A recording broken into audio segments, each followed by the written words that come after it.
Fala aí, rapaziada do História Santos Debate, tudo certo? Ó, nesse vídeo aqui eu vou colocar em debate o seguinte: nós podemos gastar mais de 20 milhões de reais com a permanência de dois jogadores que estão no atual elenco, mas o Santos está em condição financeira precária. Bom, isso não é novidade. Então o Santos pode se desfazer de dois jogadores recém-promovidos da base para tentar tapar um buraco. Mas aí o dinheiro desses caras aqui vai para pagar outros caras que estão no elenco? Vale a pena? Vou levantar esse debate falando os nomes aqui e eu quero a tua participação. Primeiro faz o seguinte: se não é inscrito, se inscreve no canal e ativa as notificações. Se é inscrito, deixa o like para o vídeo espalhar para mais pessoas que possam comentar aqui como você, tá bom? No decorrer desse vídeo. É muito importante o like, o comentário para o vídeo engajar novamente, tá bom? Vamos lá. O Álvaro Barreal e o Zé Ivaldo, eles foram emprestados pelo Cruzeiro, não, o Zé Ivaldo pelo Cruzeiro e o Barreal pelo Cincinnati, né? Com opção de compra. Tem que atingir um determinado número de jogos, né, para que se possa colocar a compra em vigor. O Barreal, se eu não me engano, são 4 milhões de dólares. Tá? Mais 5 partidas, o Barreal, o Santos tem a obrigação de comprar o Barreal. 5 milhões de dólares dá uns 25, por aí, 23 milhões de reais. 4 milhões de dólares. Né? Enfim, 4 milhões de dólares, é isso aí. Dá uns 20 e poucos milhões de reais. E o Zé Ivaldo, 1 milhão de reais. Para ele faltam aí algumas partidas também, poucas, tá? Falta poucas partidas. Não tem aqui em mãos os números. Mas eles devem atingir essa meta para a opção de compra do Santos. A não ser que o Santos já tenha uma situação mais confortável para frente e ainda fique na dúvida se vai ou não contratá-los e peça para que o Vojvoda retire eles das partidas. Barreal vai sendo utilizado, deve ser titular no Clássico. Zé Ivaldo, apesar da expulsão, de todo aquele problema de ter sido afastado, voltado, o Vojvoda gosta bastante dele. A gente tem informações ali dentro, ele gosta bastante dele. Claro que tem Luan Pérez, Alexis Duarte, Adonis Frias e o Zé Ivaldo hoje é a quarta opção, deixando o Luizão, o Ananias para trás. Ele sempre é relacionado e, inclusive, para o Clássico, eu não ficaria surpreso se ele entrasse no lugar do Alexis Duarte, que volta da seleção paraguaia, enfim, né, para jogar do lado do Luan Pérez, um jogador mais forte, enfim, um jogo mais pegado. Mas vamos aguardar mais um pouquinho. Sobre ingressos, sobre time, eu falo lá no História Santos Oficial. Se você veio de lá para cá, você já sabe. Se você está aqui primeiro, vai para lá depois para você assistir. Né? Então, nessa brincadeira aí, deve ser o quê? Uns 27 milhões de reais. Se o Santos tiver que comprar, se os dois atingirem a meta, são 27 milhões de reais para investir nesses caras. Tá? Para que eles fiquem em definitivo no Santos. Qual dos dois vale a pena? Cara, hoje, apesar de ter inchado bastante, contratado 2 zagueiros na janela do meio do ano, tal, ter trazido o Luizão e o Zé Ivaldo no começo do ano, o Santos tem hoje Luan Pérez, Adonis, Alexis, Zé Ivaldo e Luizão. Fora o Ananias que está na base, vai e volta, vai e volta. Mas esses 5 no profissional. Luizão nem vem sendo relacionado, Zé Ivaldo... e eu tenho o João Basso, 6. E o João Basso, 6. O João Basso está lá para baixo das opções. Né? O Zé Ivaldo está à frente do João Basso. Ele que ficou lesionado quando voltou, desde a época do Kleber Xavier, quando voltou não foi utilizado. Então, se você tem 6 zagueiros, vale a pena? O que vale a pena? O Zé Ivaldo vale a pena?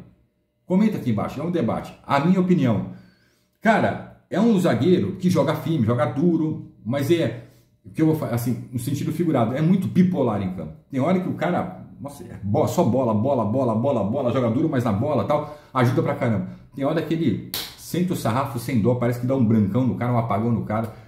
1 milhão de dólares pelo Zé Ivaldo, que tem 27 anos, se não me engano, né? Não é de idade avançada para o futebol. Eu acho que o Vojvoda tem que pesar muito nisso, porque assim, a gente vai ter que se livrar de algum zagueiro. Né? Você tem 6, mas pô, o zagueiro mesmo que a gente confia é o Luan Pérez. Então, mas o Santos deve atingir, o Zé Ivaldo deve atingir essa meta, cara. E aí o Santos fica com o Zé Ivaldo para a próxima temporada. Não sei se valeria a pena. Para compor elenco, beleza, mas é um gasto, de repente, para compor elenco desnecessário. Você tem outros lá com contrato em vigência. Né? Enfim, o Barreal é um cara que eu acreditaria, eu manteria no elenco. Se vai ser titular na próxima temporada ou não, vai depender da janela do Santos. Muito da janela do Santos. Mas o Barreal, acho que 4 milhões de dólares, para ele, eu acho que está no valor. A gente pagou 3 milhões e meio de euros no Tassiano, né? Acho que o Barreal vale a pena. Mas para o Santos pagar esses caras, é preciso ter dinheiro em caixa. Para ter dinheiro em caixa, o Santos precisa vender jogadores. Eu já falei aqui sobre o interesse da Inter de Milão, vão ter scouts, analistas, para assistir o Robinho Júnior contra o Corinthians. E o Souza, lateral esquerdo, é outro que está voando, que está com muita moral fora, né? Ambos podem ser o caminho para o Santos engordar o caixa. E aí, cara, é que vem minha preocupação. O Santos se desfazer de revelações da base sem aproveitá-las ou sem ter um retorno técnico em campo. Souza e Robinho Júnior entram numa furiosa, assim que eu digo, numa fase não tão agradável, mas a gente sabe que a torcida tem muita paciência com eles, principalmente com o Robinho Júnior e com o Souza também, né? São dois talentosos, cada um na sua posição. O Robinho Júnior, já falei, fiz vídeos aqui, é o cara do X1 do confronto, quem eu acredito que possa ser o diferencial ainda esse ano no Santos. E o Souza é aquele lateral esquerdo muito técnico ofensivamente, que ajuda demais ofensivamente. Mas para que ele jogue, obviamente, como todo lateral formado de uns anos para cá em bases, ele tem aquela deficiência, né, que não marca tão bem. Marca mal, essa é a verdade, tá? Porque na base, hoje o lateral, o princípio básico, né, sempre foi no futebol do lateral, primeiro defender para depois atacar, sempre foi isso. Tanto é que, se você pega o futebol lá para trás, você tinha zagueiro central, quarto zagueiro que joga na esquerda, lateral direito, lateral esquerdo, primeiro volante, aí tinha meia direita, meia esquerda, né? Lembra? Tinha primeiro volante, meia direita, meia esquerda e um meia atacante e dois atacantes. Geralmente era assim, né? Antigamente era assim. Então os laterais começaram a ser formados na base sem os princípios básicos. E o Souza vem com esses defeitos da base do Santos. É uma verdade, tá? Mas ofensivamente ele tem muita qualidade. E são dois jovens jogadores que vão ter valor de mercado, sim. Mas eu tenho reticências com relação a colocá-los de repente em outro centro e sem termos a entrega técnica no momento certo, no momento adequado, de repente em 2026 a gente permanecendo na primeira divisão, né? Permanecendo na primeira divisão, que eles possam ser protagonistas ou fazer parte do protagonismo do Santos em 2026. Porque para essa temporada, sou muito sincero com vocês, essa temporada meu título é não cair. Eu estou sendo sincero.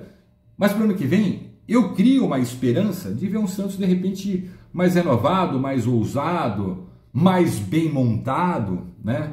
Com mais qualidade. Mas a gente esbarra muito nessa questão financeira sempre do Santos. Eu entendo que voltou da Série B, sabe, com receitas reduzidas, que, sabe, as receitas aumentaram. Mas você tem o plano financeiro do Neymar, que é algo que também aumenta a receita do Santos, mas, né, também tira a possibilidade de se ligar sem o Neymar, o Santos não aumentaria as receitas. Tem muito isso, né? Mas, cara, a gente tem que parar de investir errado para não ter que sacrificar a nossa base. Cara, com todo respeito, está sendo um investimento errado. É um investimento errado. O Tiquinho, infelizmente, foi um investimento que eu acreditava, já fiz um vídeo sobre isso também, e que não rendeu, né? Mas é um investimento, eu digo, salarial. Foi um investimento de compra, com salário alto, né? E ele não tem culpa de nada disso. A culpa é de quem contrata, de quem traz, de quem pediu, que já nem está mais no Santos, tá? Então você tem alguns investimentos feitos ao longo dessa temporada, tá? Que comprometem o teu caixa, te amarram a contratos longos, salários grandes, e aí de repente você tem que fazer o quê? Receita, aí vai ter que mexer aonde? No teu ativo. Você mexe no teu ativo. Infelizmente hoje é assim. Eu gostaria muito que fosse o contrário, que o Santos conseguisse, mesmo com uma perda do que investiu, negociar o Tassiano até para que ele jogue. No Santos vai ser muito difícil ele jogar, né? De repente aparece uma proposta para o Tiquinho para ele seguir a carreira dele tranquila, se ele não conseguisse firmar no Santos nessa reta final. Então esses investimentos errados durante toda a temporada, ao longo da temporada, eles sacrificam a nossa base. Aqueles jogadores que sobem e que hoje têm a condição de atuar ali. São poucas revelações que o Santos tem da base, desde o Rodrigo para frente, cara. Vamos parar para pensar. Para pensar. O Rodrigo foi a última grande revelação do Santos na base. Aí as safras que vieram todas problemáticas, sabe? Nenhuma entregou para o time profissional o que precisava. Essa molecada, esses dois em especial, cara, eu tenho muita confiança que possam entregar bastante tecnicamente. O retorno técnico vai ser alto, mas eles têm que ficar, eles têm que ter oportunidades. Bom, tô lendo o comentário de vocês, cara, é assim, a gente vai cobrir um negócio para descobrir o outro. né? De repente, dinheiro da venda, parte do dinheiro da venda desses moleques, se eles realmente, e tem um interesse da Europa, é verdade, forem negociados ao fim da temporada, eles podem ser reinvestidos em caras que estão aí que a gente não sabe, principalmente os Zé Ivaldo, se vão render o que a gente precisa ou não. E aí? Qual a tua escolha? Tô lendo aqui no comentário. Valeu!